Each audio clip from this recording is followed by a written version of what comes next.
કાલે છે ને હનુમાન જયંતિ છે, તો હનુમાન જયંતિ નિમિત્તે અમારી સોસાયટીમાં બટુક ભોજન હોય છે. તો એના માટે છે ને બુંદી, ગાંઠિયા અને ચણાનો પ્રોગ્રામ હોય છે. તો આ ચણા છે ને એકદમ સૂકા છે, તો આને આપણે સરસ 2 પાણીથી ધોઈ અને પછી પલાળી દેવાના છે.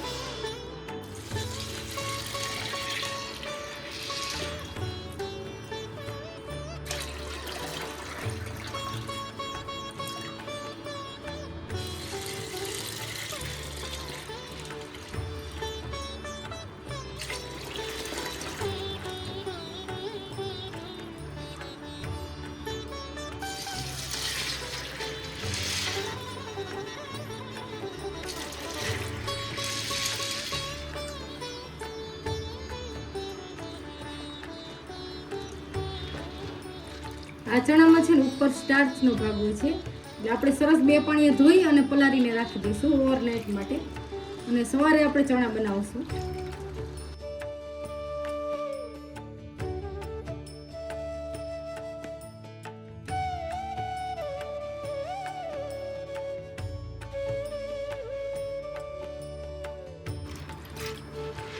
આ છે ને કુલ ટોટલ 9 કિલો ચણા છે. તો આ ચણા આપણે એકદમ સરસ બાફી અને ગ્રેવી વાળા બનાવવાના છે.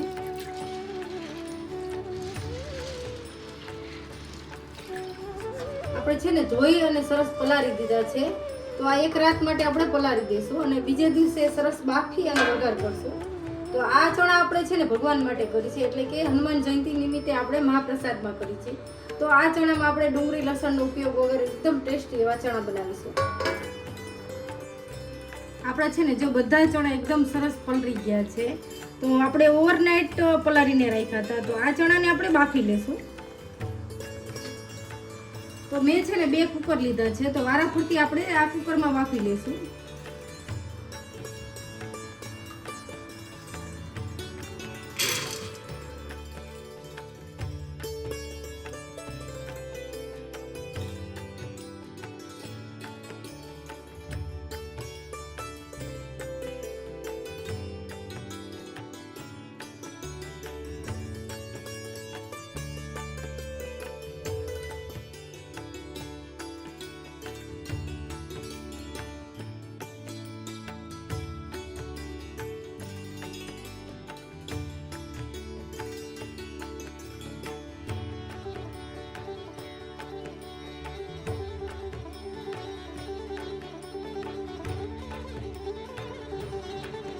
બે ચમચી આપણે નિમક એડ કરશું, એટલે સરસ બફાઈ જાય.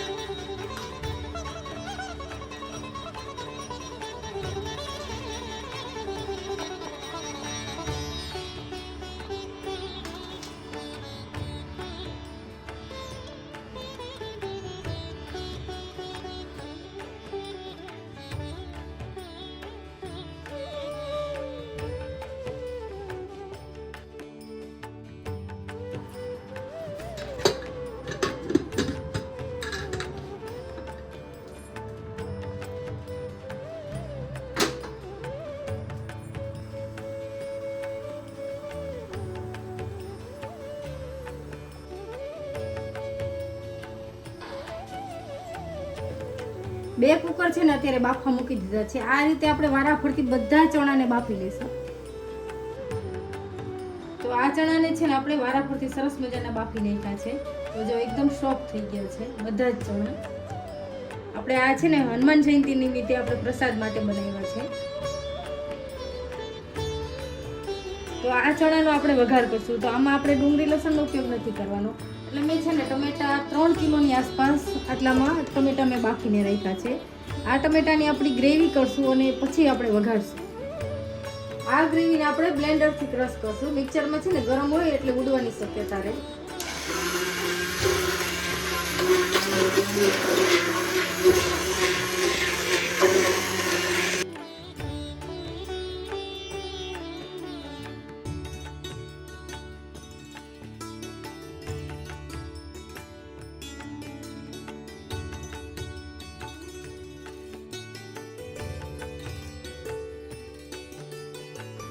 હવે છે ને બંને તપેલા મૂકી દીધા છે ગેસ ઉપર. આમાં છે ને આપણે વઘાર કરશું. આ ચણામાં છે ને તેલની ક્વોન્ટિટી થોડી વધારે થશે.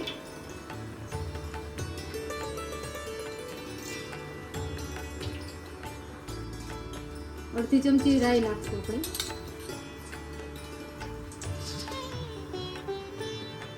થોડી થોડી હિંગ પણ એડ કરશું.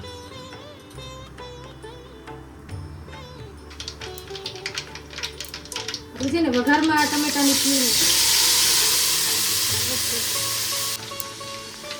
પછી આમાં પણ આપણે ટમેટાની પ્યુરી એડ કરી દઈએ.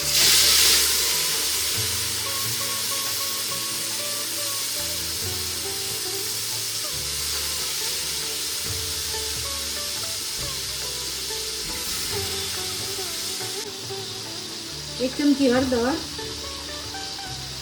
અને 2 ચમચી આપણે ધાણા જીરું લઈશું અને 2 ચમચી લાલ મરચું લઈશું.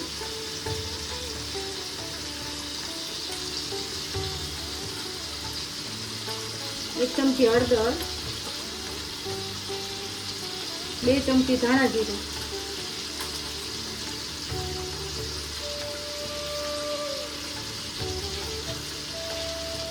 અને 2 ચમચી લાલ મરચું. આપણે છે ને બાફવામાં પણ મીઠું એડ કરીશું એટલે 1 ચમચી આપણે નિમક નાખશું.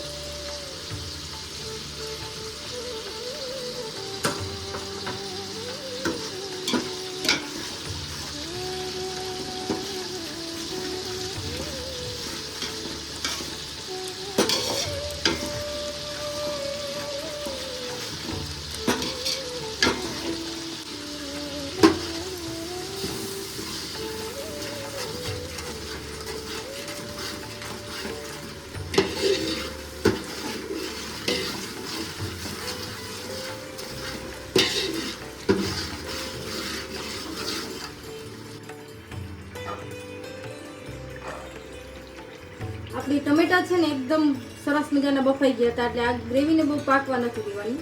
આપણે તરત જ ચણા એડ કરી દઈશું મસાલા એડ કર્યા પછી.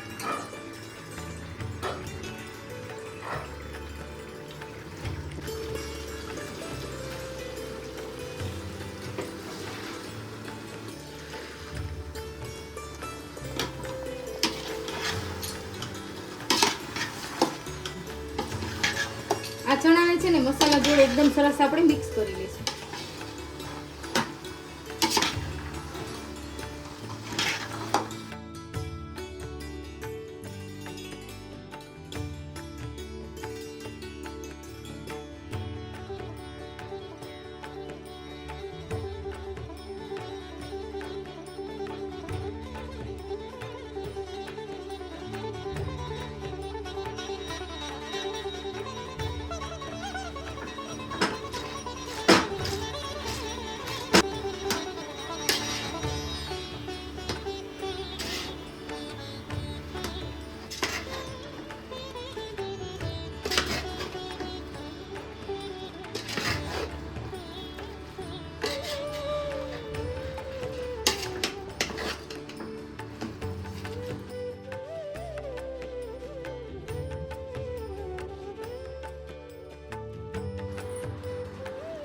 વઘારેલા ચણા આપણે ડબ્બામાં એડ કરી દઈશું.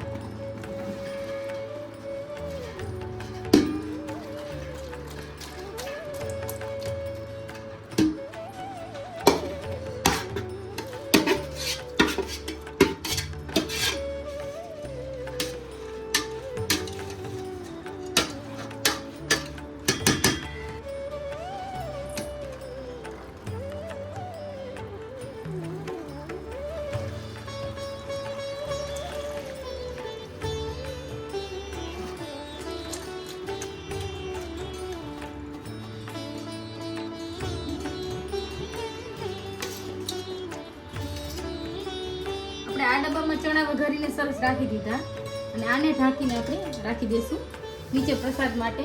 હવે છે ને આને આપણે 3 વાર વઘાર કરવો પડશે. એકવાર આનો વઘાર કરશું, પછી આનો કરશું ને પછી આનો કરશું. આ રીતે આપણે પાછા ડબ્બામાં ભરી દઈશું વઘાર કરી.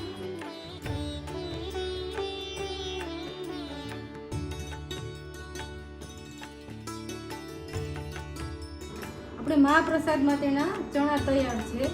તો આપણે છે ને નીચે આપણે પાર્કિંગમાં લઈ જઈશું. આજે બટુક ભોજન છે ને એટલા માટે આપણે ચણા તૈયાર કર્યા છે.